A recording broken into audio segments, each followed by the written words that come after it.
It's great to see everybody already in the chat and chatting with each other. It's 4 p.m. on Saturday, the 13th of June 2020. And I'm really excited, as always, because I get the opportunity to talk to somebody else within our community. And this person I've admired for a long time. I think probably, I want to say, pretty much right from the beginning when they started a channel, which was a little bit after me in 2017.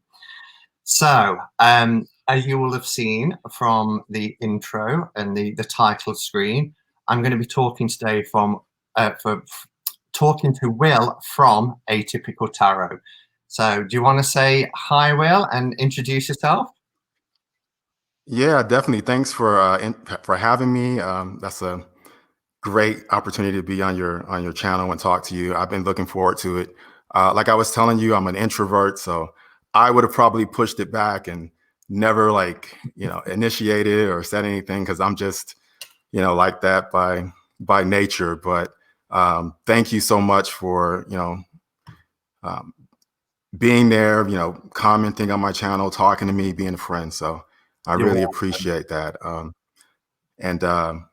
It's always good to talk to other people in the community. I email people here and there, but never really had the chance to really sit down and talk to someone. So yeah, that's really nice. And I was saying to you just before, it was probably about a year ago when we first started having the conversation about doing something. I think it was around Tarathon last year, but sometimes it's about when the moment is right, isn't it? And exactly. Recently and more comfortable with stuff like that. So your channel, Will, Atypical Tarot, it's doing really well. It's got quite the growing amount of followers and subs. And I put the advert up on Wednesday to say that I was going to be doing this interview with you finally. And the response has been brilliant. And lots of people are saying, I love Will's channel, really, really good content and stuff. And I have to echo that. And that's why, I have been leaving comments over the years and talking to you. But do you want to kind of start off just by saying to people who are here and perhaps might not know of your channel yet, just a little bit about the inspiration for Atypical Tarot, why you chose the name, and what people might expect if they come and check you out? Yeah, well, it's a very different channel. It's, I try to combine science and tarot, but the thing about it is the reason why I named it Atypical Tarot is because tarot in itself is just very different to me. It's different for when people get into tarot, they can bring whatever they want into it. Like I bring chemistry into it, and I find that it just sort of easily molds into the things that are already in your life. And so that helped me build that passion.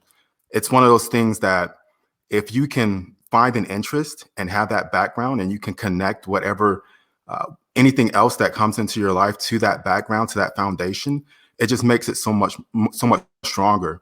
And being able to do that with tarot, it just really motivated me and pushed me along. When I originally started it, I had probably about a year or two before I started the channel, I had a couple of dreams about my dog. And my dog, I was having these dreams and my dog was outside, and I thought, okay, well, why am I having these dreams about my dog being attacked? And I ignored it. I didn't think about, whether that was anything to take seriously or not. And, a little bit after that, my dog got attacked by these coyotes, and it was traumatic for me. So it really bothered me a lot. And I made a promise. I thought, I'm going to try to develop my intuition. I'm going to try to take some steps to at least listen, at least see what this is about and not be closed off to stuff. Because I think that in general, like a lot with science or with religion, we just close ourselves off and we don't want to listen to anyone else's perspective or views. And so I got into tarot. And when I got into it at that time, I formed really a solid bond because it was something that helped me through that time. I would, of course, kind of talk to people here and there about what happened, but it wasn't something that where I felt like I had the support. I didn't feel like people were understanding. They were just kind of like, well, it's a pet, you'll move past it. But I don't have any biological kids. It was something. It was like my first major, one of my first major losses.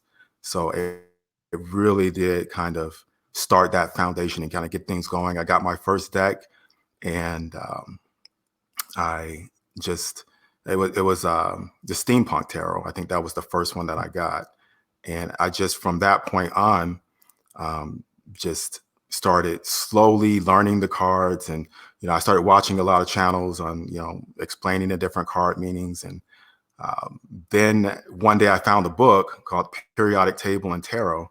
So somebody had written a book about it, and I thought, oh, wow, that's really interesting, and I the idea stuck in my head. And so as I started looking at cards, I started seeing those connections. I was like, okay, well, some of these connections are there, and I it just solidified things for me.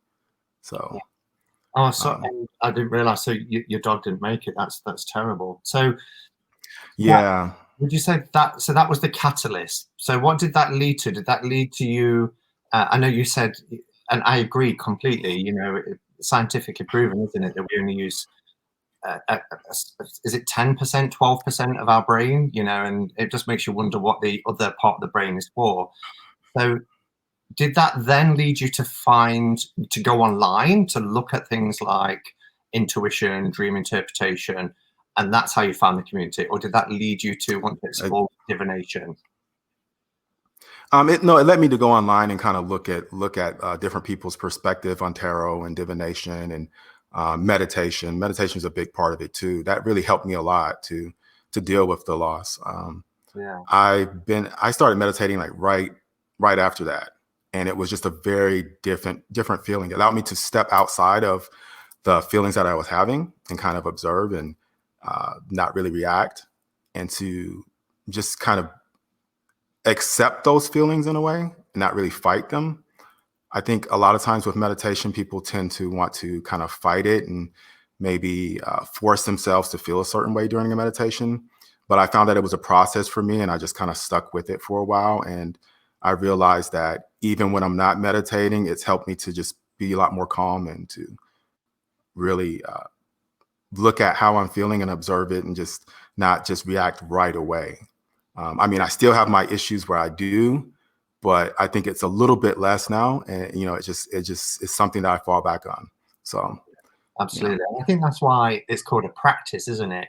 Because it's something we're always trying to perfect. It's something that and I've spoken many times on this channel, and I interviewed Jilly from Little Zone Crow a few weeks ago, and we talked about meditation in particular. And there is nothing more stressful or anxiety-inducing than constantly having that battle with yourself, because you're trying to have a mind that is not having any sort of thoughts, because that's not what meditation is. It's just quietening the mind. It's that traffic control, and just taking moments just to center yourself and bring yourself into the present moment. And it is a practice, it's not something that happens overnight. Right. And I find that it's different for people. Like some people will use different techniques that work for them. For me, I kind of need a timer to just kind of remind me to go back to the basics of meditation. But I don't beat myself up for the times where I'm sitting there thinking about issues, because that's just a fight. And I don't like to sit down to meditation to have a fight with myself about the thoughts that I'm having. They're gonna come, and if you keep trying to push them away, it just becomes this struggle, and that just doesn't it doesn't work. It's just like with exercise. I found that a long time ago, I found that if I push myself too hard, then somehow subconsciously or in some way, I just tend to think of working out as painful, and I avoid it. So I think naturally we kind of avoid things that are uncomfortable or painful, and so we have to push ourselves to do them. But if we enjoy it, if it's something that we can just let go and just do our best at and do what we can a little bit at a time, then I find that over time we can kind of build up that tolerance. We can build up the ability to like meditate or work out or eat right, instead of just jumping into things. Absolutely. And not being hard on ourselves, because we're our own worst critics, aren't we? And we judge ourselves too hard sometimes. I mean, and I I want, think so. Absolutely. yeah, I'm going to, I want to come back to your spiritual practices as well, a little bit later, if that's okay. But just focusing on your channel at the moment, because um, that you have so much on there. You know, you talk about healing, you talk about psychometry, and again, that's something I'd like to touch on a little bit later because I too practice psychometry. You know, you mentioned the periodic table and the elements, crystals, science, symbolism. There's so much there. But one thing that really struck me very early on about when you was new to the YouTube community was the quality of production. You, Oh, okay. and I'm only assuming, but are you a real tech kind of guy? Because the way that you produce your videos, the quality of the filming, um, it's superb. I am. I'm kind of a tech person, and the part of it is I kind of like the aesthetic of things. I mean, that's something about tarot that I like. I love the way the images look, and I only try to, put, infuse that into my videos because I just love looking at things that look a certain way and feel a certain way and give me a certain feeling when I look at it. I like learning about, anything that's technical, and it really did start with teaching. When I was teaching, I would do a lot of things online for my students, and just try to tweak things here and there so they can remain interested. And so I think that kind of capturing your audience's attention, Yeah, it's important. And as a teacher, I find that that's something that I'm always trying to work at, because they lose their attention span it's really short. yeah, So you have to kind of think of ways, okay, well, how can I change this angle or change something to kind of get people to, kind of follow. I know that at the most important thing is the message that I'm trying to get across, but at the same time, if I can, I try to add just some images or something that can maybe make someone, feel some sort of emotion or connection with what I'm saying. yeah. Um, And Most of the time, I try to think of, what to add that maybe someone in a tarot community might like. If the way I display the cards or something like that. mm, I try to make it so that there are some things around it or something of interest. yeah, So, but yeah, definitely, I'm always trying to figure out different things with cameras and different you know things that I can use when I'm filming stuff. Yeah, lighting and I can stuff remember like that. you won't know this, but you really taught me because I can. Some of my favorite videos that you ever did, and I love them all, but was where you would go to like what we would call over here. I think you call them something different, but nature reserves, and you'd take a deck of Hmm. cards with you. And I remember thinking, how is he doing this? How is he? It's always still going, but we're seeing other images and photographs and other videos. And, you know, I was doing mad Google searches and trying to find out on YouTube how you overlay and all that sort of stuff. And the first time I Oh yeah. did cut away, you know, I was like, yes, I've done it. But it was thanks to watching your video. But the quality of your photographs as well, you must be a semi-professional or professional photographer. I'm assuming. Yeah, yeah. So I have I love photographing. I love photography just in general. So um,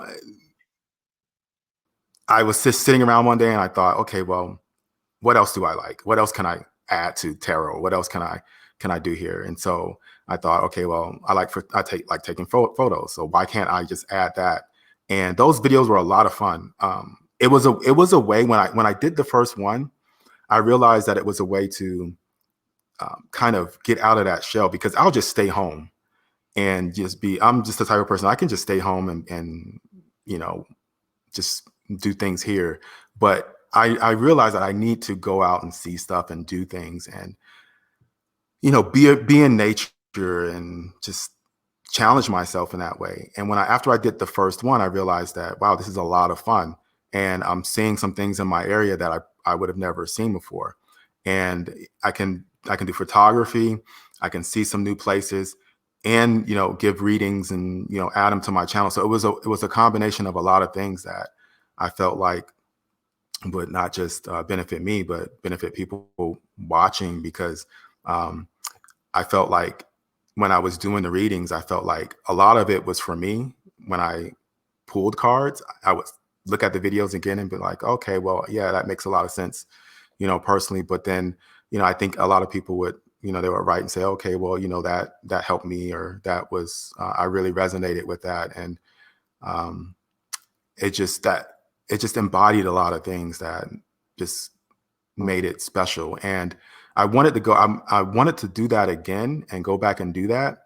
But right now, we can't really get out as much. And so kind of once things go back to normal, definitely want to continue doing that, because I missed the photography. I miss going out and, taking photos of different things. I mean, I can still do that now, but just not to the extent that I was doing it before. Yeah. So, But and for anybody yeah. watching and listening in, they really are works of art. The music, the nature sounds, the pictures, and tarot.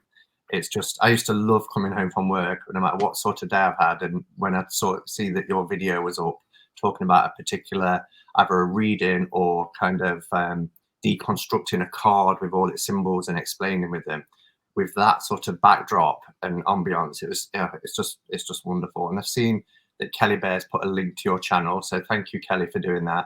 It's also below in the description, so if you're not subscribed to Will's channel yet, Atypical Tarot, then please do. And welcome to everybody as well who's come in. We're up to nearly 90 people here. It's great to see everybody. Wow. So welcome, and thank you for joining us. That's awesome. Thanks for putting the link. Yes, thanks, Kelly. And mods are great. I've got some really good, helpful mods. Where would we be? So can you take us back then, Will? Tell us about, because you're in California at the moment, and thank you for, I said to you just before you came on, but that means we started this Will's time at 8 a.m. in the morning, so I really appreciate that that dedication to do. I got the coffee. Yeah, strong coffee. I got my coffee. I'm good. Yeah. Not decaf, hopefully, like mine, but oh man, no, I tried that. I've been on decaf. It didn't last. No. Yeah. So you were gonna. Yeah. So you're in California at the moment. Have you always been in California? What was life like for you growing up? Who were your kind of influencers, and how did you start to gain an appreciation for metaphysics? I know you said about the experience you've had, but was there anything in your early formative years as well? Not really early on. I wasn't always in California. I was born in Fort Benning, Georgia. My dad was in the military, so we moved around a lot. Like well, the first move was 6 years in New York, 3 years in Pennsylvania. There was a few years in Texas, and so then we moved back to Georgia. Most of my family's in Georgia, so my parents were a big influence on me. My mother was very much into church, and so I would go to church, and I had kind of a religious upbringing in a sense, but not pushy. My mom was never like the type that forced me to go or to participate, but it was kind of like everywhere in my family. And so most of my family now are very religious, and but I was always different. I was always more into science. I was always more into just nature, going out and looking at insects, and that was just my favorite subject.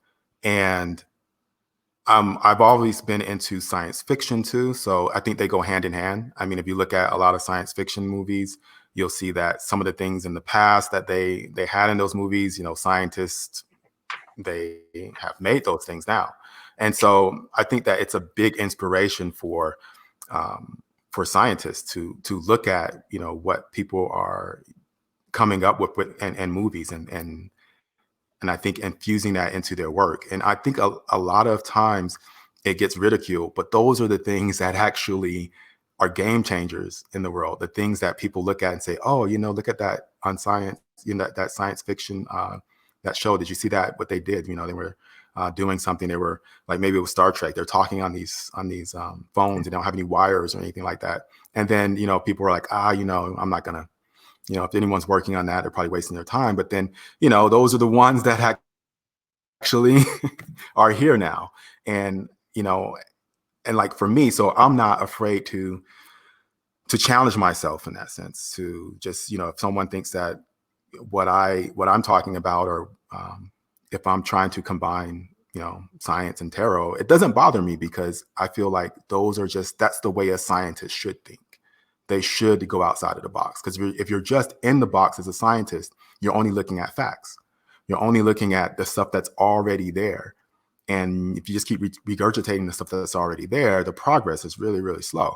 But if you jump and take a leap, those are just the ones that are ridiculed. But in the end, it comes out to be something that changes the world. And I think that's, even if what I'm doing doesn't amount to anything huge, it's still a part of who I am, to just try to push myself to think differently and not really worry about the pushback as much. I've learned a lot by doing this channel, as far as the things that I say. I do try to push the limits sometimes, but the way I word stuff versus the way I worded stuff in the past, I go back to some of my older videos and I took some of them down, because I've been looking at, okay, there's a difference between, speculation and kind of going overboard with some of the information, and really wording things in a way where, I'm not coming off as someone that is,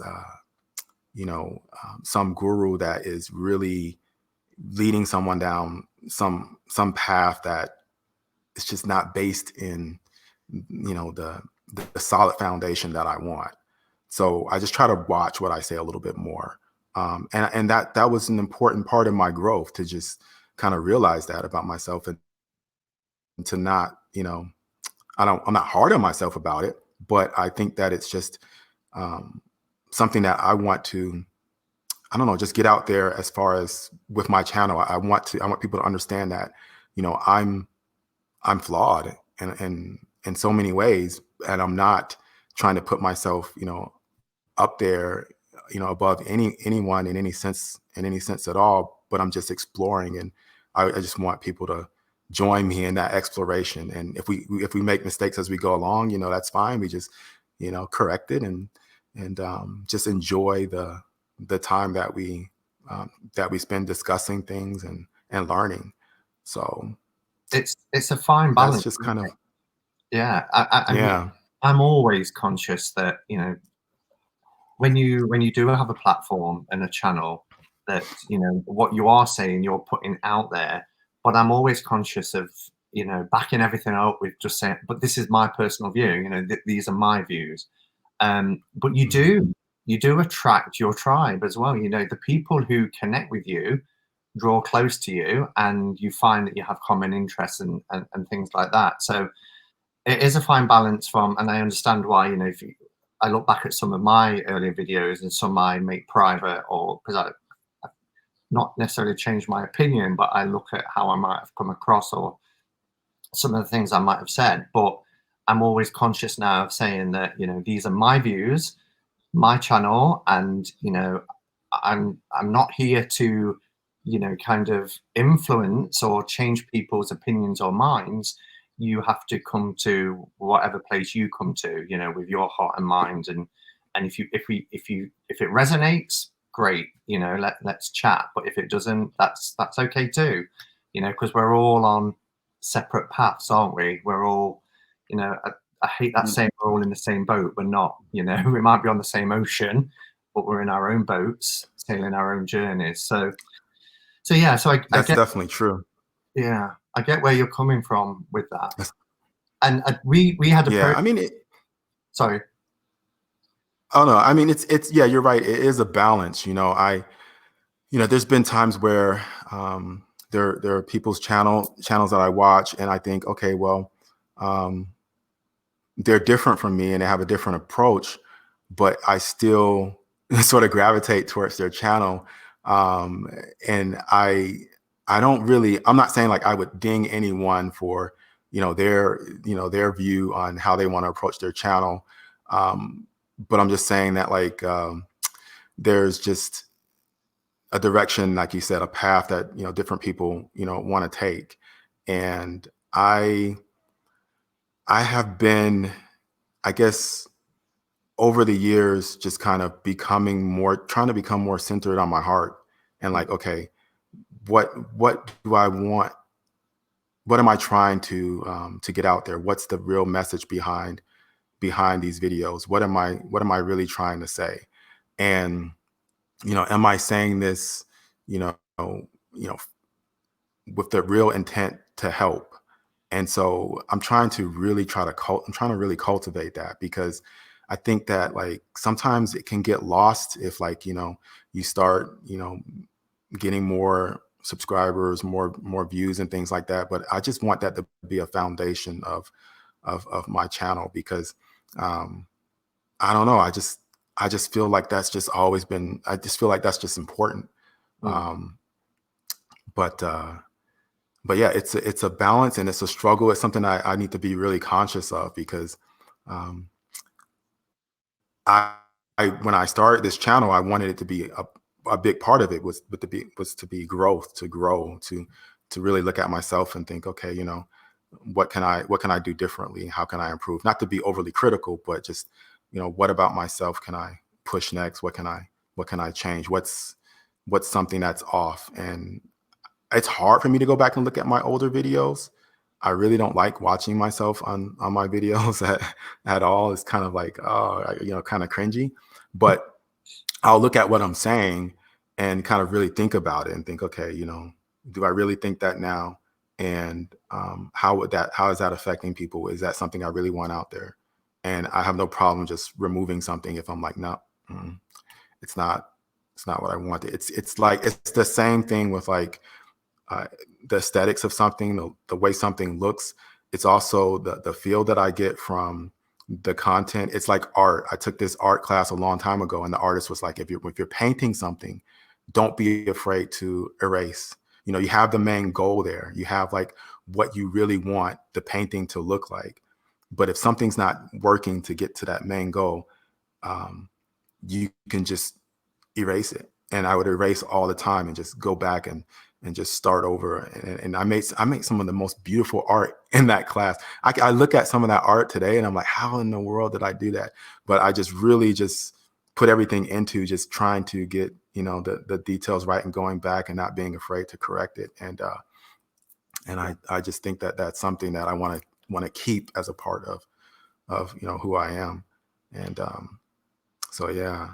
And Really? and another thing is I know that like with my personality, um, because I'm very introverted and kind of to myself, I know that sometimes uh, I can come off as awkward, like with interactions, with like even with subscribers and things like that, because I have to be pushed to kind of like communicate. So that's something that I'm definitely working on as well. So there's a lot of like things that I think in the future you'll see like with me and my channel that'll be uh, a little bit different in the future as I go back and just kind of look at myself and think, okay, these things are great. And there are certain things about me, like I know that I'm introverted and I'm never going to try to like change that. I know I watched a video before where this guy was saying, if you're introverted, this is how you can stop. I'm like, no, don't shame yourself for being introverted. It's a beautiful part of people's personality that, I mean, I've watched people's channels who are introverts and they talk about being introverted, and I just love those channels. I love their personality. They really do resonate. Like you said, your tribe kind of comes to you. And so yeah, so it's not about like, just totally changing everything, but just things that I find come off as uh, you know, speculation, or just things that I haven't really thought out well. Those are the kind of things that I kind of want to catch. Yeah. Yeah. And I'm surprised because, as I said, I've watched your channel since pretty much the beginning, but you've never for me, giving off that air of, being awkward, or, every time I've left you a comment, you've always responded, and we've had really, nice interactions. But I do understand, and I think there's a lot of us in this community who are introverted. If you put a Hmm. room full of people, I'm the wallflower. I'm in the corner. I Yeah. can't handle that. Um, and like a bit like you in a teaching profession, we have to put ourselves out there. And people just assume, if you can stand up in front of a room full of people and teach on something or train people on something, that you are naturally extroverted. Or if you have a YouTube channel, which could be seen by anybody all over the world, you must be either, you've got an ego or you're extroverted. And it's really not the case, is it? Yeah. It's almost, No, it's not. And it's not. And there's a spectrum, there's like, people that are introverted, like there's these extreme cases. There's people that can kind of shift in between, omniverts, or there's there are people that kind of can turn it off and on. Like when I teach, I can do that, or if I'm comfortable with people, I can do that. But I think that, yeah, you're right. People just in this community tend to gravitate. And being introverted is not really so much about being shy either. mm, I don't consider myself shy. uh, I consider myself like someone that kind of maybe over analyzes sometimes in a situation. So I will shut down because I'm thinking about what I'm going to say, maybe a little bit too much. Um, so maybe I'm kind of like the opposite of Donald Trump. He's just kind of like says whatever. I'm kind of more like I'll kind of think about things and kind of, weigh things in my mind. And so it kind of seems a little bit more like maybe I just don't want to communicate, but I think it's coming from a place of maybe where I care so much about what I'm going to say to someone. I worry about how it's going to affect them, that I mm, spend a lot of time kind of analyzing the thoughts and the words before I say it, because I'm like, okay, how is this going to affect someone? How can I put this? yeah. And so it sort of drains me in a way, because it doesn't come so freely. It's kind of like when you learn a language. There are people that learn a language and they just go to another country and they can just talk to everybody and they learn that language so fast. And then there are other people who, when they learn a language, they're like, I'm so afraid of like messing up when I speak, that it takes them a longer time to learn the language because it's not flowing freely. They're like so worried about like making the errors. And I'm like that with language too. I've gone to other countries and I'm like, okay, I need to get this sentence perfect before I say it. And then in the meantime, I'm just not saying anything because I'm constantly thinking about how to word it. Um, Do you tend but to so yeah. um, do you tend to overthink as well? If you haven't chosen your words carefully, or you've said something, are you somebody that will relive situations or conversations you've had and kind of think, I wish I'd chosen words better, or I wish I'd said this, or I wish I hadn't said that? Do you do that? Yep. I sure do. I'll go back and look at stuff and uh, think about things, and sometimes I'll get like this little like cringy feeling like, that was just so bad. And then I'll dwell on it. And and again, it's not like to be like really critical or anything like that, but it's kind of just like the way that I am, and I don't know how to explain it. And I think a lot of introverts are like that, but they don't really see it. I don't think they've thought enough as to why they're kind of in that shell.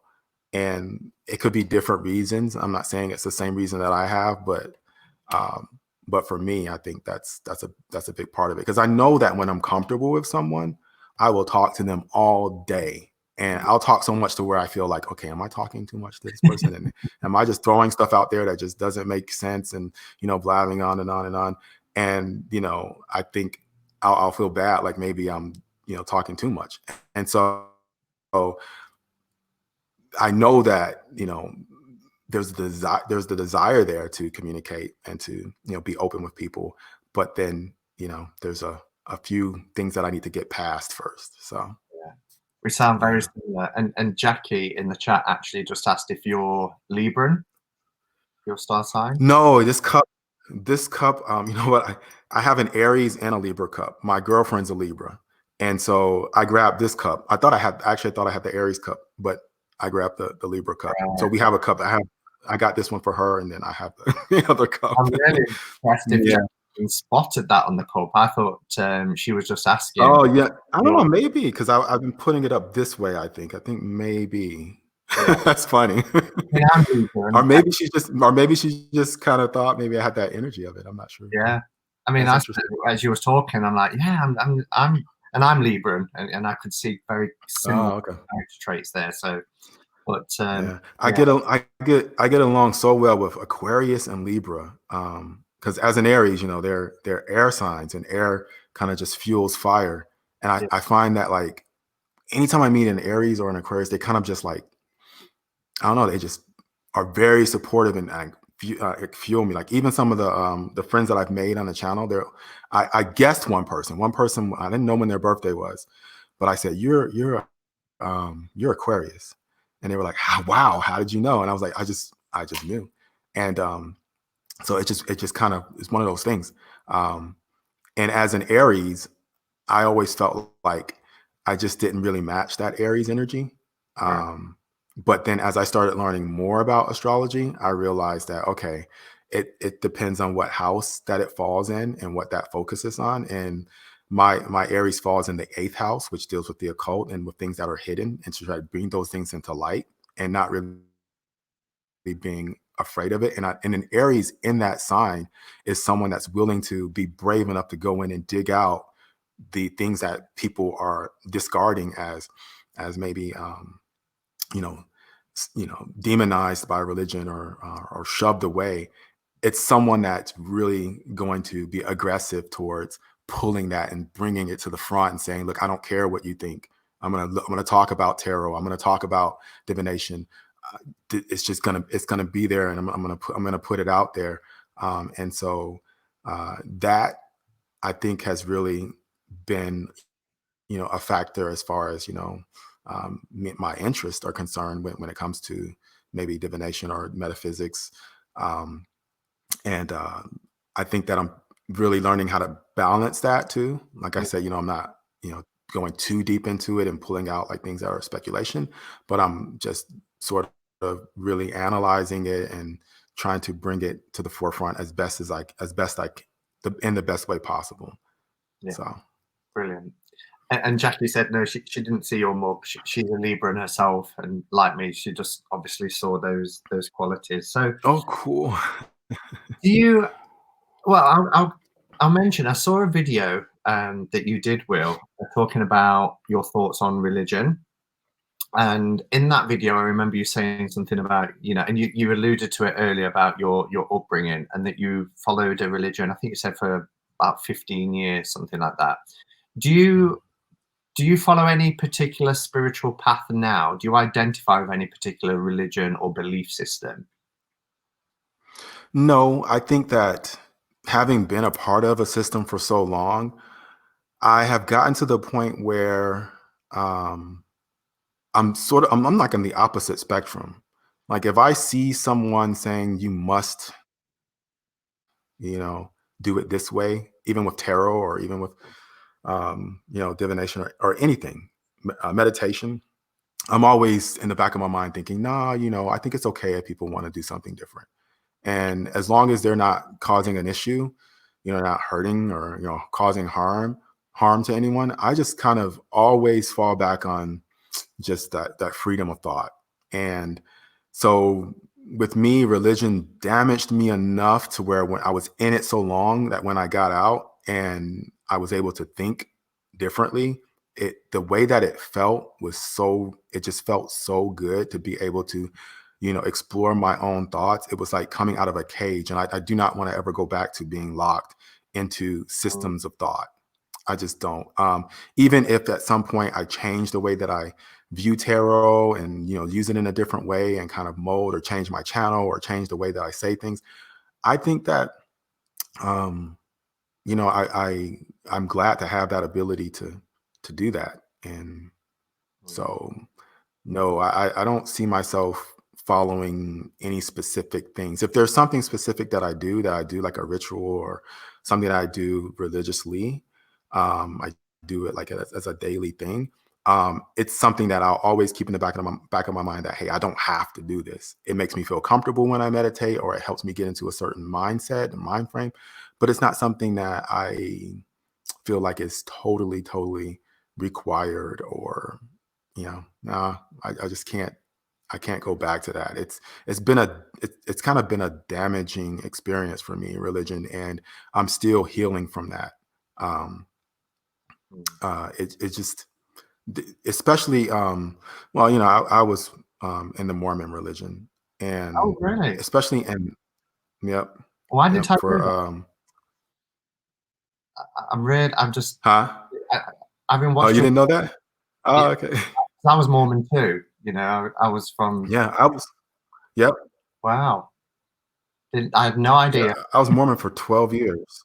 Wow. 12 years, I was like, I served in all kinds of callings, presidencies and, ward Yes. mission leader and all these different things. And so but the thing is, I found that there were some things that just made me really realize that I think people can really follow something and not really understand its foundation and its core. And uh there's good that comes from it, but there's also things that are harmful that I think that people need to be able to mold. I mean, for example, I was talking to someone the other day about Brigham Young, and I was like, I don't agree with his philosophies and the things that he said. I mean, he said some very hurtful things about Black people, Mm. and very wrong. And I said, and he said he believed that those things came from God, and that's a distinction for me. I think that, okay, there were many racist people in society in the past. I understand that. It's a part of life. But the distinction for me was that he was saying that he could speak to God, that he could get information from God. And when I thought back on that, I thought, wait a minute, how can this be true? If I stay, in this religion, I'm saying that what he's saying is correct. I'm calling him a prophet and someone who can speak for God. And, if I don't call him a prophet, then that destroys that foundation of that entire that religion, because that's what, Mormons will say. If you ask if he's a true prophet, they'll say, yeah. And so if that's someone that can hear from God, then I just found issue with that. I thought, you need to be able to modify that, strip his name from Brigham Young University, take down his statue. I think that the mentality needs to change, but also, I mean, there's so many great Mormon leaders that, that Mormons can look up to. But to hold on to that, and even to hold on to the priesthood ban up until 1978, it just Exactly. made me wonder, like, like these guys are going and they're praying about these bans, and they're coming back with no, God said not to lift it. Mm. And to me, it's like God would never say that. You're Mm. telling me that God's a racist, basically. And I thought, I have to disassociate with this. And Yeah. it really made me think about, what people believe and why they believe it. And are they really thinking about what they believe and really analyzing, wait a minute, what is that what I think about God? And so that's personally not what I think about God. And so um, my thoughts on God have changed, dramatically. I mean, I think of it more as the eternal force within everything. It's just what it is. It's everything that's here. Yeah. It encompasses everything, and I'm not going to try to just. I'm not going to try to encapsulate that into some image of a being or an image of anything, because I don't know that. I Mm. I don't know that. I consider myself more on the agnostic side. I'm not going to um, go in and say that someone's totally wrong about what they think about it, but at the same time, I'm not going to you know um, claim that what I think is correct. It's just kind of like, I don't know. Mm. If someone does something in a room with a closed door, I can't I don't know what they're doing. So I can't say that about anything, after. after we leave this planet. I can't say, okay, well, um, yeah, I know for a fact that this is what's going to happen. Yeah. I just can't. And I can't go there anymore. for me, Will, it was the fact that, you know, the Mormon Church in particular has a history, you know, and it's the fact that that history is is buried by so many people, you know. And you know, I was 31 when I left the Mormon faith, and you know, I got to the point in my life where I just couldn't lie about my sexuality anymore. And I remember having a conversation. I was on the bishopric myself at the time, Mhm. speaking to my bishop and saying, "Look, you know, I can't do this anymore," you know. And I Mhm. said, "And I think the church needs to progress. It needs to move on. What would it take for the church to accept people like me?" And not knowing Mhm. that, you know, the bishop in that moment saying to me, all it would take is for God to tell the prophet, like he did in 1978, to allow men of color to have the priesthood. And I was like, what? Mhm. You know, why are we just hearing about this? You know, that this the church has Yeah. passed, you know, and that was the Yep. turning point for me where I just thought, well, I'm not going to stick around waiting for, you know, the prophet to go into the Holy of Holies and receive revelation that now all of a sudden it's okay, you know, to be who you Right. are. And Right. that must have been the same for you, for to be denied the priest Yeah. based on the color of skin. Yeah. And it's one thing if it just comes from people that are, I mean, because there's many institutions that I do business with, different banking corporations, and I mean it could be racist foundations for so many things out there. But my issue was, if you're going to go into a room and say you're praying to God, and I'm a part of a religion, and he comes out and says that I'm subhuman and I'm not worthy and you know, I don't qualify. I mean, I just find that hard to believe. Mm, And I remember with Proposition 8, I was a member back then, and I remember in California it was this big thing push against marriage, for marriage to be between a man and a woman. And so the church was really pushing this and supporting this. And I remember them giving us these flyers to go around the neighborhoods and pass out, and to stand on street corners and kind of protest it. And I felt horrible mm. because as a as a black man, I do not want to discriminate against anyone. That I was don't 2000, wasn't it it? 2000. Yeah. Yeah, It that was 2000, like it was early. It was like, I don't know, maybe later 2000, 2007 or 8. might have I because can't remember exactly when. there was one in 2000 as Mhm. well where the church had Yeah. overturned marriage in California, and I was part Mhm. of the church, and it was just so uncomfortable. Yeah, oh, Yeah. yeah. It was very uncomfortable for me. I couldn't even answer the question as to why I was a part of it. I would get people walking up to me on the street, and as I was standing there, and they're like, "Well, why are you, what's your reason for this?" And I'm like, I didn't know what to say. I just felt pressured into it, and Yeah. I really was not wanting to be there and to be a part of that. And so the intolerance was just a big issue. And I actually really do think that Mormons are um, some of the most giving people. Mm, And it's not really a reflection on people in a sense. It's more on like systematic type things, like systems when they're broken, they just kind of taint the whole thing, and people have a hard time kind of pushing against systems. mm, um, I was talking to someone the other day about the police, and how we need reform, because I mean, of course they don't need to be defunded or anything like that, but there needs to be more training. They need actually more resources to train officers, because there are a lot of incompetent officers that don't know what they're doing, and they need counseling. We need to identify people that have certain issues, whether it's race problems or whatever they're going through in their life, they need to be clearly identified, because these people are walking around with weapons.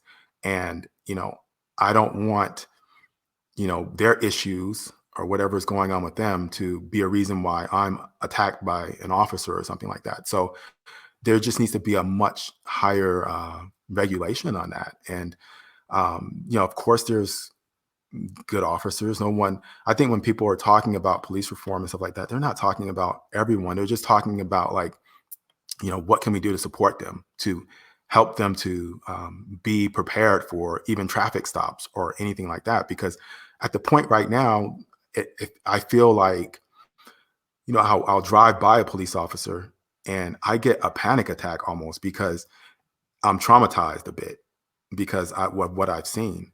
So when I get nervous, I don't always respond in the correct way. I might like fidget or, kind of like freeze up, or I may not do things correctly. I got pulled over by a cop a while back, and I mean, I don't know the protocol. I'm not going to get everything perfect. I got my stuff out of the glove compartment, and my information is inside of a laminated kind of wallet where you can see the stuff, but you just, it doesn't come out very easily of the wallet. You have to pull it out of the sleeve. So I gave it to him inside of the wallet, and he kind of got pissed off at me and because he wanted me to take it out, but I didn't know that. And I aggravated him, and I'm like, what did I do? And it kind of like got me more nervous. And so, and also it kind of upset me a bit.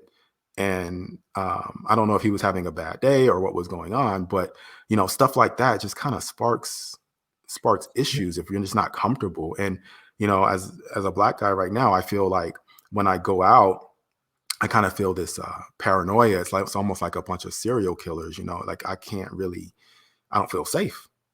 I don't know. I just don't feel safe. It's one, I've seen police brutality before. I've seen small clips of things, and but I've never like sat and really watched something that really traumatized me so much as what I just recently saw. It really, I can't get it out of my head. Absolutely.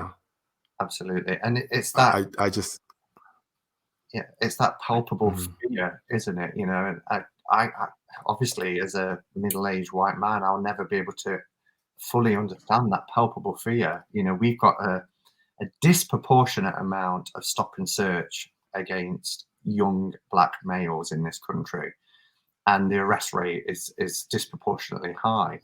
But when you give the analogy that you just give, to be stopped, not knowing what the reaction is going to be, is going to affect the way that you respond.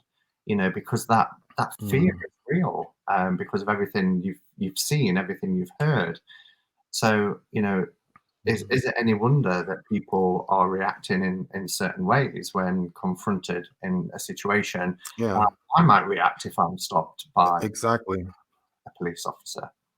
Exactly. And I don't think people really understand. I mean, even with the um the guys that I can't remember off the top of my name, the young man's name, but in Georgia, when the two guys, the vigilante guys, the former cops, they pursued this young man. And you know personally, I thought about that, and I thought, okay, well, if I'm in my neighborhood and I'm jogging, or even if I'm just walking around, um, and some guys, think I'm up to no good and they start coming after me, I think that it would, I think different people react in different ways to a gun being drawn on them, or, people coming at them aggressively. Uh, I've heard people say, okay, well, maybe he should have just like, complied. But I mean, when you have someone coming out of the woodwork and just drawing a gun on you, it's a whole nother story. I mean, you don't know how you're going to respond. I mean, I think that sometimes people ask a little bit too much. I think that sometimes, you have to look at the situation and really think, okay, well, what's really going on here? And there's all kinds of excuses as to why it was okay for them to pursue him and chase him down. And I think that, even if he went into a building that was under construction, okay, and he broke the log by going in there. That's no reason for someone to pursue someone. Just call the police. You don't have to go hunting someone down like that. It never turns out well, especially if you have weapons. And I used to be a real estate agent, and I mean, I've gone in buildings that were under construction. I mean, they don't know what he was doing there.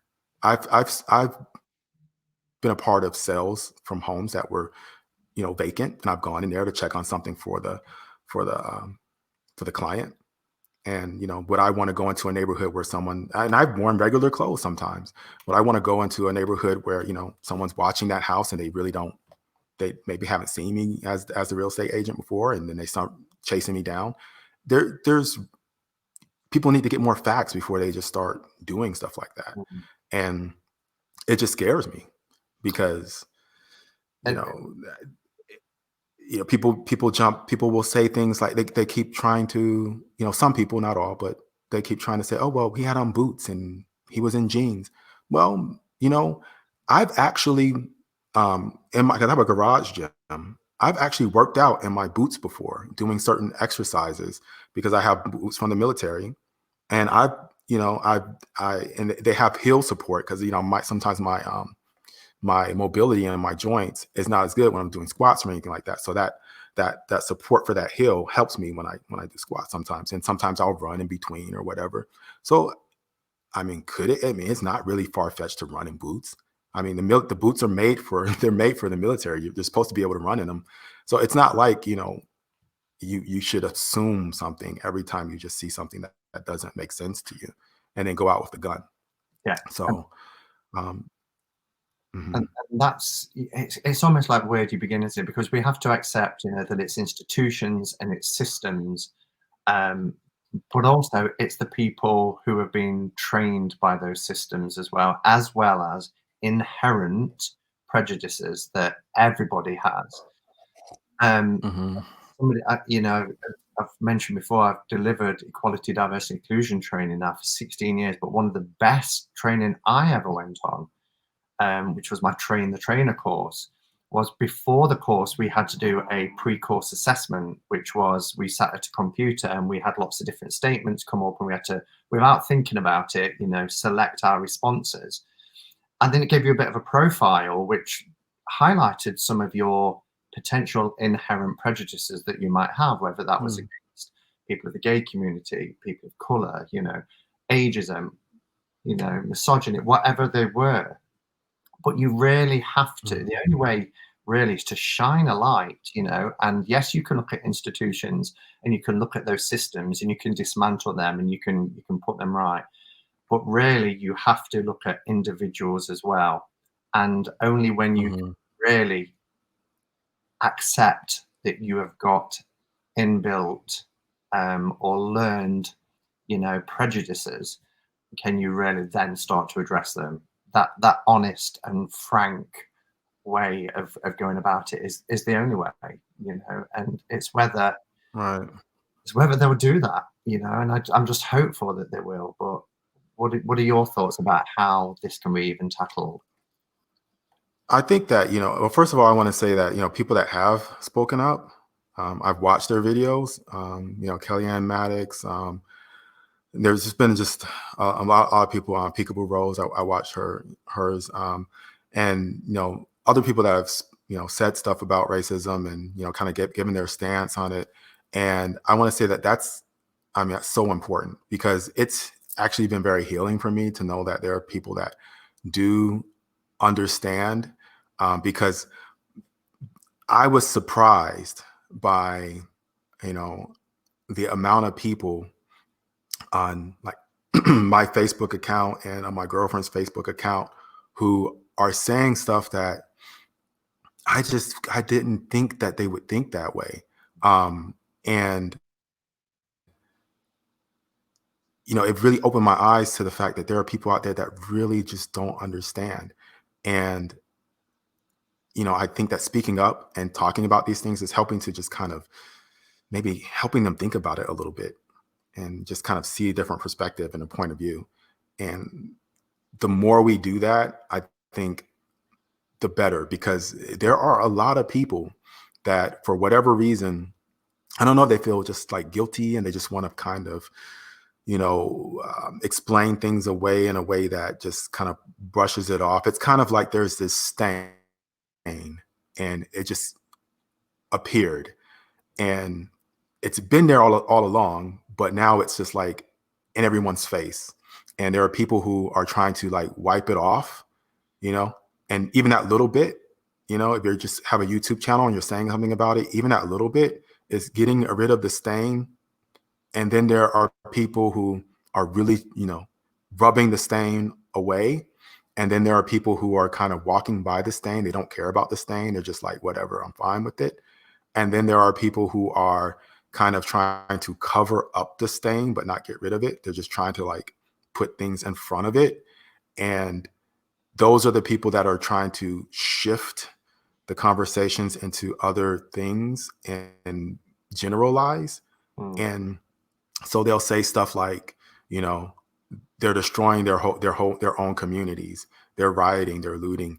When really, they're not giving credit to the fact that, okay, yeah, there are people that are doing that, but, is that the majority of the protesters that are out there, or is that a mixture of, people that are on the streets, people that maybe, have mental issues, subversive groups, maybe there are some people that are just ignorant, but it's not a representation of the people that actually want change.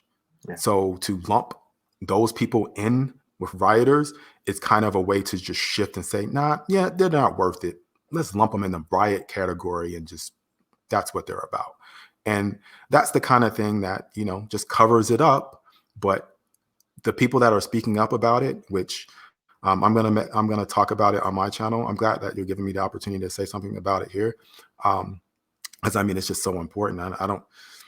Just even talking about like my channel in general, I'm kind of like, man, that's cool and all, but because this is happening right now, I just really wanted to say something too. And like I said, I'm going to make a video about it, but I think that is going to be something that really does help people to not be able to cover up the stain. If we just keep putting, that stain in their face and saying, hey, look, you're going to look at this. Yeah. It's here. We know it's here. You can't just, brush this off anymore. We have to deal with this. And not just deal with, the things that we can reform and change, but also heal some of the things that are issues. I fortunately can, go to a counselor and talk about my anxiety around the police. But there's a lot of Black men who won't even mention it because, first of all, as men already, we're kind of like, a lot of men are not really balanced when it comes to the masculine and feminine energy. They're just more like, oh, no, I'm just going to put up this hard exterior. None of this bothers me, but it's coming out in different ways. And so I think that, there could be trauma that people aren't dealing with. And I know I feel it. So I think that people might think they might have a hard exterior, but that doesn't mean that there's not, a fear there and there's not pain there. And that needs to be dealt with because that's just damage. It's just something that if you don't heal from it, it's going to be a continuous thing that, so slowly sputters out in your life and comes out in different ways. And it was the same thing in the late 70s, 80s with the Atlanta child murders. There was a serial killer that was killing a lot of Black kids in Atlanta. And I remember even after they caught him and things stopped, there was just never, it took a long time. And, people still remember it to this day, the feelings that they felt about not, how they felt like not being safe. And it just really affected communities. And so, it's the same thing here. It's something that I think people in general need to discuss, because not just Black people were traumatized by this. people were hurt by this. And I I think that the reform is great, but also healing is just something that has to happen too. And I think that, I mean, I hate to get political, but I have to say that I just don't think that, the administration that we have right now is about healing. They're more about, I feel like it's more about, hey, let's save face. Donald Trump's this great guy. Look what he's doing for the Black community. Let's just get him out there and, say that he's great. He's doing great things for the economy, blah, blah. It's all about him, him, him. And it's like, no, why don't you just keep saying, uh, we're going to help you. It's okay. We love you. Yeah. And just, Exactly. show some love and just be like, hey, you're probably hurt, you're probably traumatized. Uh, don't just make one speech about it. That needs to be the focus for a while. Because when people go through trauma, I mean, you have soldiers that come back from war with PTSD, they need to get help. And then it's the same thing. I mean, even for white people or whatever, if you watch a man die like that, you can try to deny it, but I think that it's affecting everybody in some deep, profound way. And I don't think we're dealing with that enough. No. I think that everybody's jumping to like, let's change this, but there's a deep healing that needs to take place, just because of the way that this went down. So, and it doesn't matter who you can't watch that footage without being profoundly changed forever. You just can't, and you're right. People, I really appreciated the analogy of the stain, because I remember just feeling so, what can I do? And it's uncomfortable, because when I made my statement, I didn't want it to look like bandwagoning or anything. I wanted to just speak from the heart and say where my position was. Not because it's popular, not because just because it's the right thing to do, and to show love and support. And we have to look within. Yeah. We have to think of our own uncomfortableness and forget that, or just bring it out and deal with it, because this is bigger. This is bigger. Yeah. I mean, together on it. yeah, I mean, if there's this stain there, and even if you have you don't have the right thing to wipe it off, you're at least trying to wipe it off, and even just a little chip at it.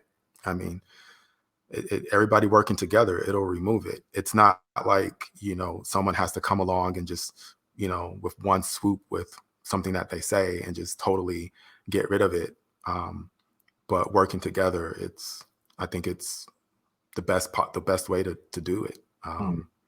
I mean, even if you are wiping on the stain and you haven't even done anything to it, just just trying, motivates other people. And I think that they'll bring something different and continue to try to, wipe it off. But I think that what I see happening is people will put it out there, like you put a post on Facebook, and then you'll see people start to try to cover that post up with, oh, well, look at, no, this kind of overshadows this stain, but look at this, this kind of, look at what these people over here are saying. This kind of covers up that stain. Let's let them kind of cover it up.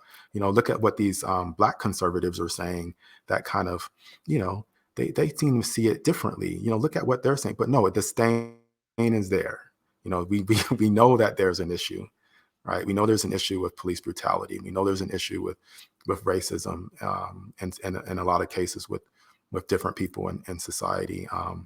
And I'm not generalizing here. It's not even, most people are probably just going about their lives and they're good people. But I mean, we have to be able to identify when someone is, in an issue. And I mean, police, they don't really they get 6 months of training, and none of that really is psychological, dealing with stressful situations when it comes to people's emotions and stuff like that, or dealing with their own emotions. That's I think that's a vital part. I don't think police get any type of counseling or anything like that unless they get reprimanded. I mean, I think that we should be all in a police officer's business. Like, what's going on in your family life? What, how are things, how are things going? They should maybe talk to other police officers, get together during a break and just talk about what's going on in their lives. Are you stressed out? How do you feel? Because if there's issues, then you have a weapon, and you don't want to take those things out on the population. So Exactly. And that training, you can, as a trainer, I can relate to that. You can sit somebody for 6 months in a room and try and teach people, but you just work on the surface level there. Like, we're an onion, aren't we, with many different levels to us. To get to the heart of the matter, you have to actually experience things, and that training comes on the job. Unfortunately, what we see is a lot of police officers in particular will do their training will come from somebody who's been in the job longer, so it's learned behaviors. So it totally needs unpicking. But I really appreciate you as well, Will, just talking and sharing your thoughts. So thank you for being honest and open with us. So and I've seen oh yeah. lots of comments scrolling fast, and I'm sorry I was rarely listening to you, so I wasn't able to read all the comments. But if there is anything Oh, guys it's okay. to raise, then pop them in capitals, as we go on, and I'll be sure to keep a closer eye out. So Yeah.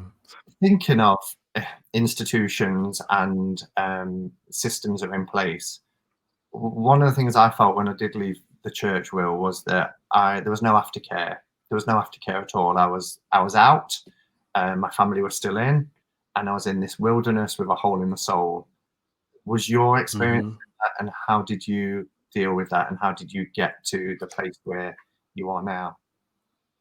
Wow, it's so interesting that you brought that up, because just before uh, stuff started happening, all the riots and stuff like that, I was going to do a video, a part 2 to my religion video, and it was going to be about healing after leaving a religion or a system, because I often get comments.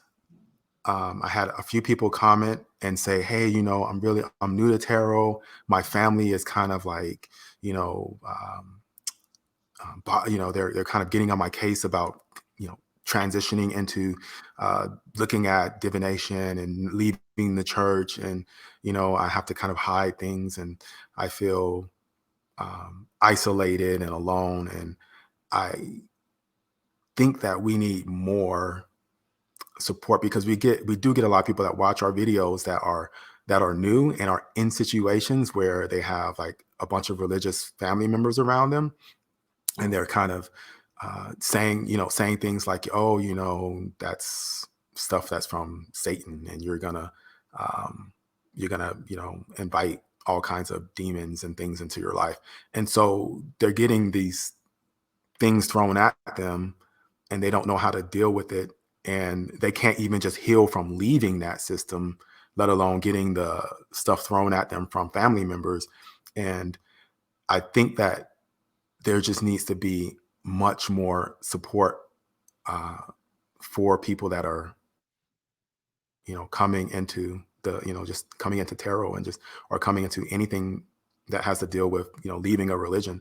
Because I know that a lot of people, I've seen people talk about it in their videos, how they don't like the Hierophant card and they can't really get over that. I mean, myself, and that's an indication that, there's something that needs to be healed there. And they need to feel like it's okay. What we're doing is okay. Because when we look at what we do, and we see everybody, how the rest of the world is looking at it, there's this big double standard, and we already feel like, okay, I'm leaving religion, plus I'm into something different that the world's attacking, and I have to hide it, I have to feel ashamed of it. I don't want my boss to know about it because he's a Christian, or I don't want I can't even say anything about it because it might get perceived the wrong way. Like as a teacher, there's other teachers that talk about religion all the time. They'll be in their classrooms saying, hey, they'll put religious quotes on the wall. Nobody says anything. You're not even supposed to do that. If I even had a tarot deck on my desk or something like that, and another teacher comes in and sees it and happens to be religious, I'm always afraid that they're going to be like, oh, you're not saying anything about that to your students, or what's up with that. It's always it's just different. It's just looked at differently, and so there just really does need to be more, I think. And I was just thinking about doing it. I was like, okay, well, I'm going to do this video on healing after leaving religion.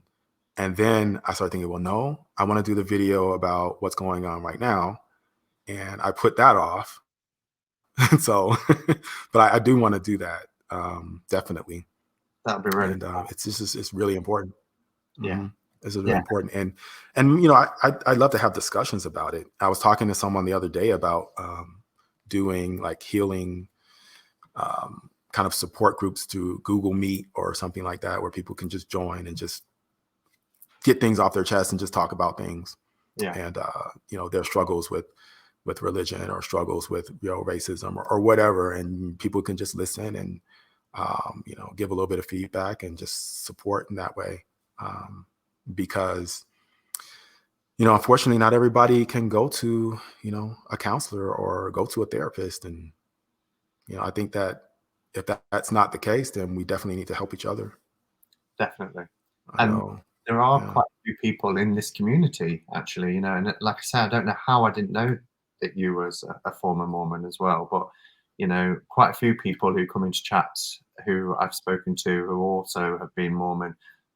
Heidi Did What is one that springs to mind in terms of a content creator, and talks about her journey out of the Mormon faith. But it is hard because there is. Who was it again?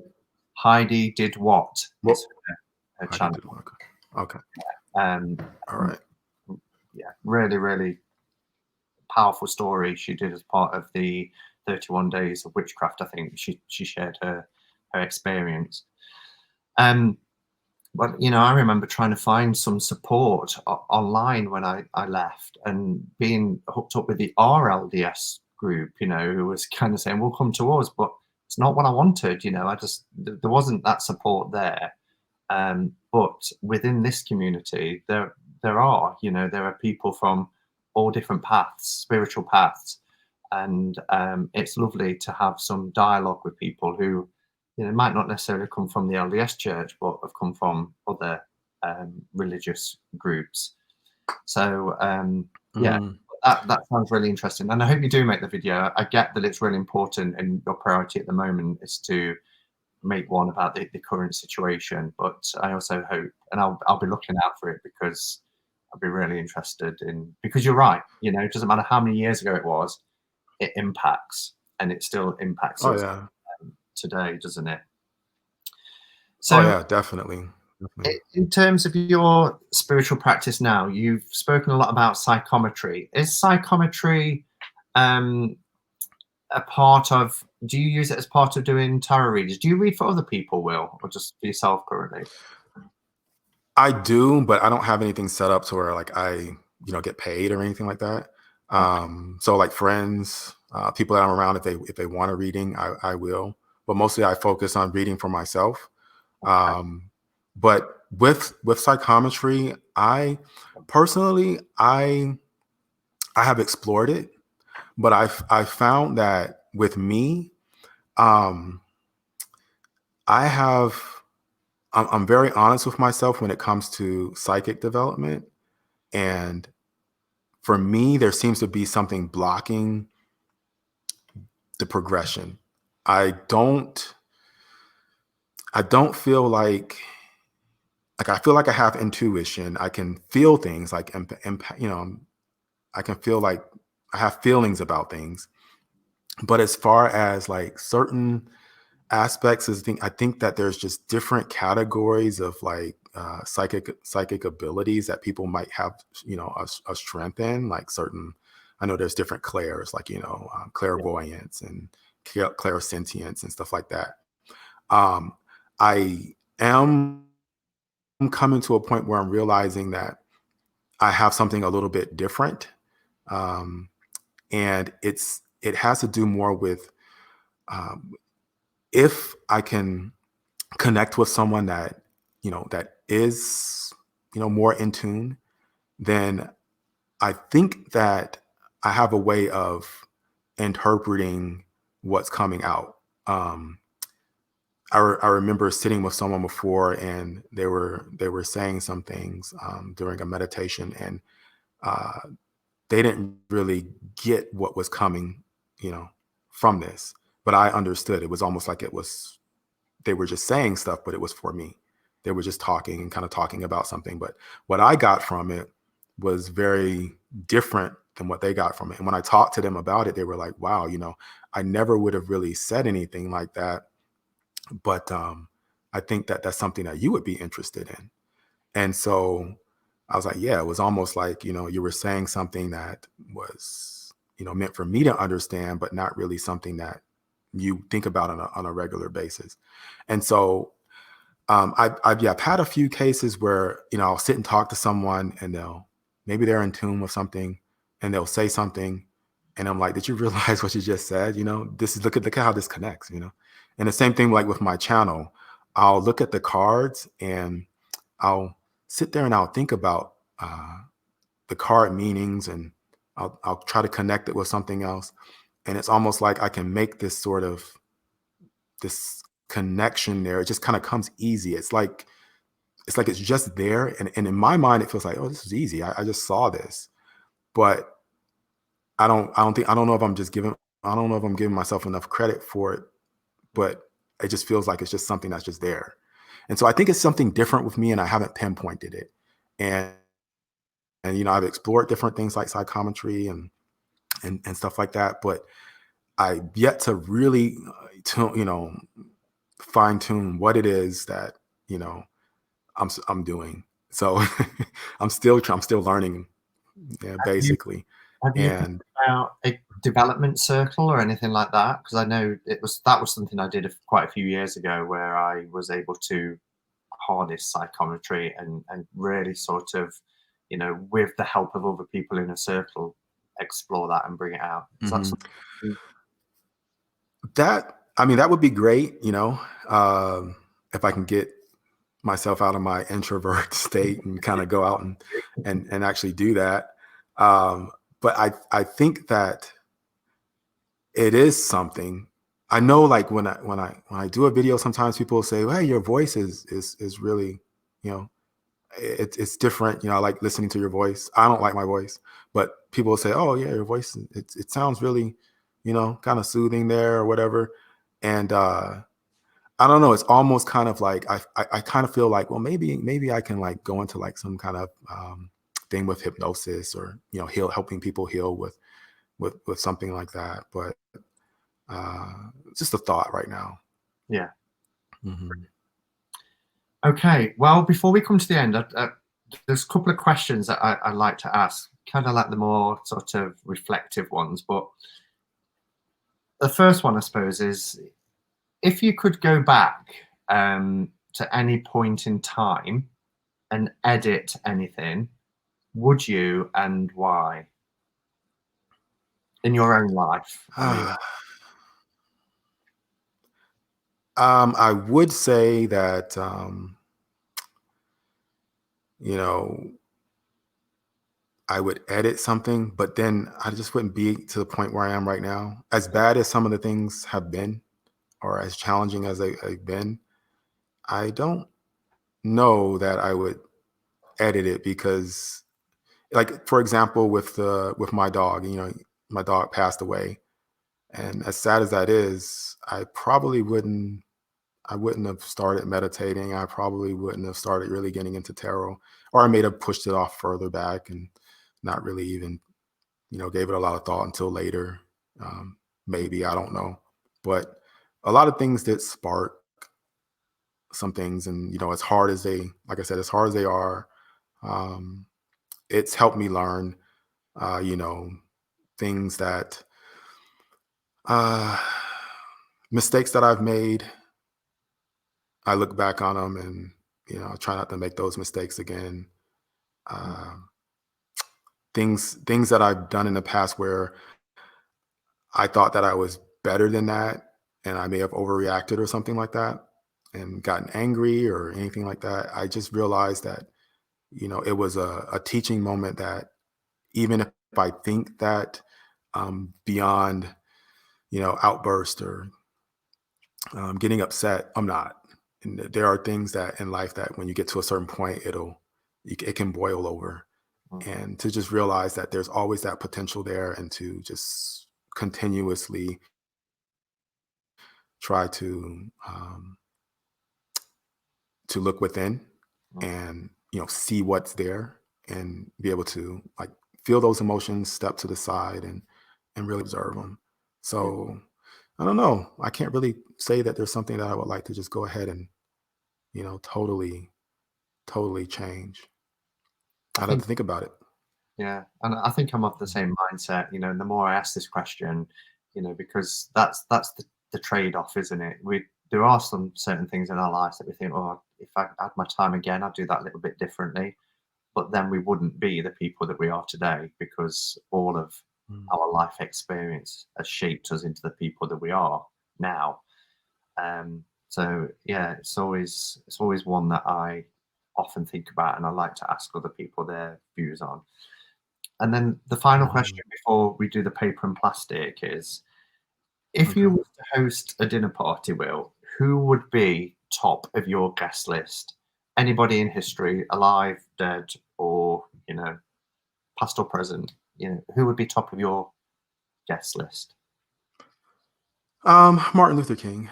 Mhm. Yeah, I really admire him. I think that uh, I'd love to just like have some of those qualities. I'd love to like talk to him about how he was able to organize people, and where that love came from for putting up with what he put up with, and still pushing on, and uh, just to kind of have someone to, because I see him as more of like someone that can get his word out there and really extroverted, and able to just influence and get things done. And for me being so inward, I would love to just see if I can figure out like if there's some things about him that he can help me with. So I Great. really think that he was a great person. Mm, But yeah, definitely I put him at the top. brilliant. Definitely. Yeah. I Right. really think that. I mean, of course, not a perfect person, but just someone that Who is? made a big difference, I think. Hmm. Yep. Absolutely. Great choice. All right. So, shall we? Are you ready to do paper and plastic? Shall we have a little bit of fun? Yeah. Yeah, Okay. that's great. First Let's, response, without really thinking about it. So, in terms of cards, paper or plastic? um, paper. So Oracle for or cards, yeah, tarot. Mhm. YouTube or Instagram? YouTube, Peanut butter or jelly? peanut butter, Big parties or small gatherings? I think I know that one. small gatherings, definitely. Wait or Crowley?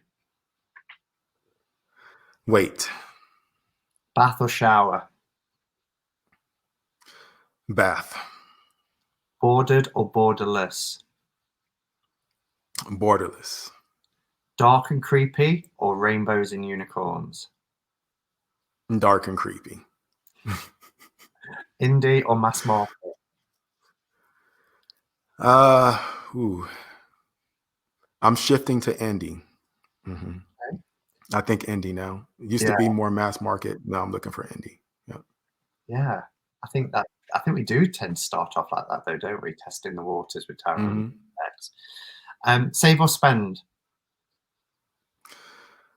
Uh, it depends. With tarot, it's just spend. Other things, I'll try to save. Yeah. Okay. I don't even think about it when I get decks. I just buy them.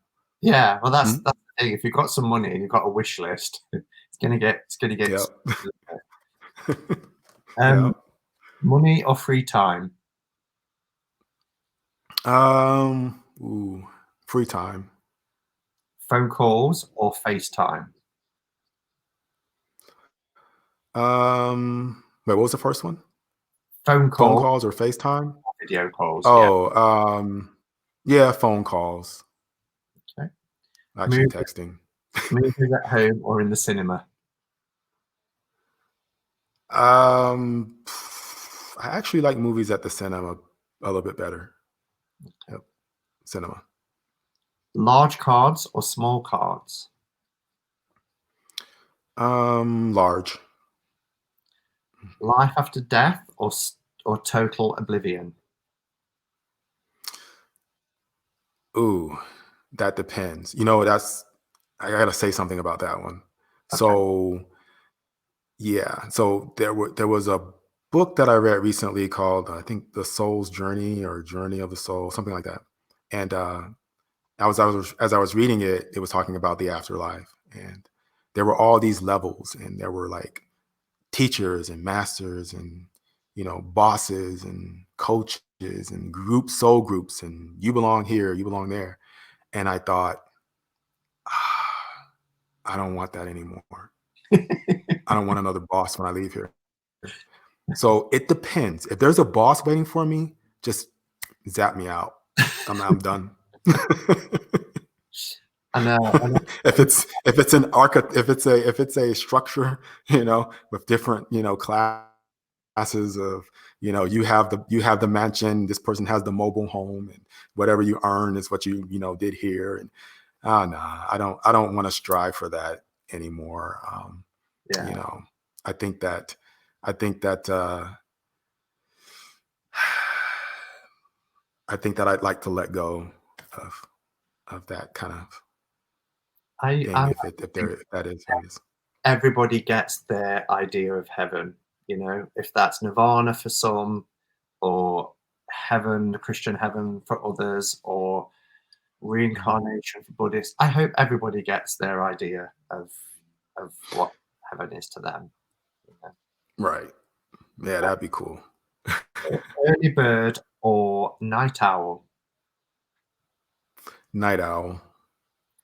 Yeah. woodland, forest, or sandy beaches. Woodland forest. And the last one, toilet roll, hanging over or under. Mm, over. Oh, oh, put me to the quick. I really appreciate you doing that. I'm going to pull a card. What shall we? Let's go with the CS tarot today. While I'm shuffling and getting ready, do you want to talk about a particular deck that um, you're enjoying at the moment, or one that's speaking to you at the moment? I'm always going back to this one, the Science Tarot. It's always speaking to me. Anytime I do a video, it's almost like it just wants to be a part of that video. And I don't know, I can't really say enough about it. It was almost like it was just made for my channel, made for me to just look at and even just learn from and think about it. So it's definitely Science Tarot. Science tarot. I am really enjoying that. I'm also enjoying the 78 tarot series. So I have the 78 elemental, 78 astral, and 78 mythical. So as far as like my art fix, I kind of get from that deck. And as far as just connecting and really getting deep into the cards, this is the Science Tarot. So I just kind of have two kind of categories for why I get a deck. It could be something that just kind of looks really stunning, and I can still get great messages from, and one that the message is just really something that I really have a foundation with and can build on. So Fab. mhm. Thank you. Okay. Oh, we have the Two of Pentacles. So this card, our message is kind of thinking about balancing the material things and learning to be flexible, I suppose, without being too hard on ourselves as well at the same time. I think it's Hmm. about having confidence in our abilities, and also, if we talked earlier, didn't we, about fear and how fear can sometimes, be really crippling. And I think sometimes when we also faced in situations like this, where we're having to juggle and we're having to balance, particularly on that earthy material level, then we have to be confident in our abilities, but be willing to go with the flow as well. Because what this card talks to me about is that there will always be change. There'll always be things that we need to be adaptable with, and that new opportunities will also present themselves. And sometimes that means that we have to be realistic and realize that we can't do everything and put other things aside. But it's about being flexible. It's Hmm. about having that ability to be able to um, keep things up in the air, keep things going without being overwhelmed too much. And sometimes it's about having an honest conversation, Hmm. a conversation with ourselves as well. And you know, if if we are going to be overloaded, we need to be mindful of that too. And it's okay to let things go Hmm. so that we can prioritize. Um, Yeah. so it's about understanding change and not being swept along as well, finding the balance, but not being too hard Mhm. on ourselves. Be confident. Sorry, Will, were you That's gonna a really, really good card. I was gonna say that's a really good, a really good card for me to work with because I think that, we were talking about me being introverted. And I think that sometimes there's a balance between really just going ahead and just kind of not worrying about what people are thinking and just opening up and speaking and not being paralyzed by your choices in the material world. And I think that for me, it's something that I want to work on. Like right now, talking to you, I'm already going back thinking, oh, maybe I shouldn't have said that. Maybe I shouldn't have done. But I just, another part of me feels like, no, you know what? You were yourself. Mm, Just love yourself yeah, and just let it happen. And if it doesn't resonate with people, then, that's you okay. know, you did, you are, you're coming from a good place. You're not trying to cause an issue. Mm, Um, and I do feel like I need to balance that because I do go back a lot and look at myself and kind of, you know, immobilize myself and shoot things down. And so it just kind of leaves me there, you know. And so yeah, that's a very, very excellent card for me to meditate on. I love that. Hmm. absolutely.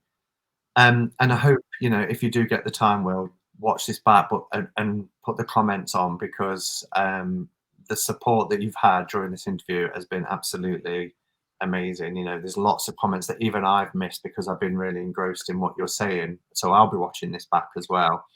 But there's Okay. so many people here and so much support. Thank you again, Kelly, for putting the link in again to Will's channel. And thank you, Will, Yes. Yes. for coming on today and being a part of this and giving us your time and your voice, which has been so much appreciated. So thank you for that. And No. anybody else who might want to be interviewed at a later date, just let me know. Contact me. I've got a few interviews till the end of July, um, but there will, there's a waiting list. So do let me know if you want to come on and be interviewed. Will, is there anything you want to say before we wrap up? No, just thank you for having me on. I had a lot of fun, and it was good to just kind of chat and talk about stuff. So that's awesome. I feel better. Good. And I So hope thank you so much. you're welcome. No, the pleasure is all ours. And I hope it has gone some way to, that next step. I know you want to do more lives and things like that. So in terms of confidence and things, but you're a natural, and it was a pleasure to interview you. It was very, very easy and flowed lovely. So thank you. And to everybody here, thank you Awesome. being here. Thank you for your questions and your comments. Really appreciated. And I'll be back at some point, I think, in the week. So until then, go in peace. Namaste and blessed be.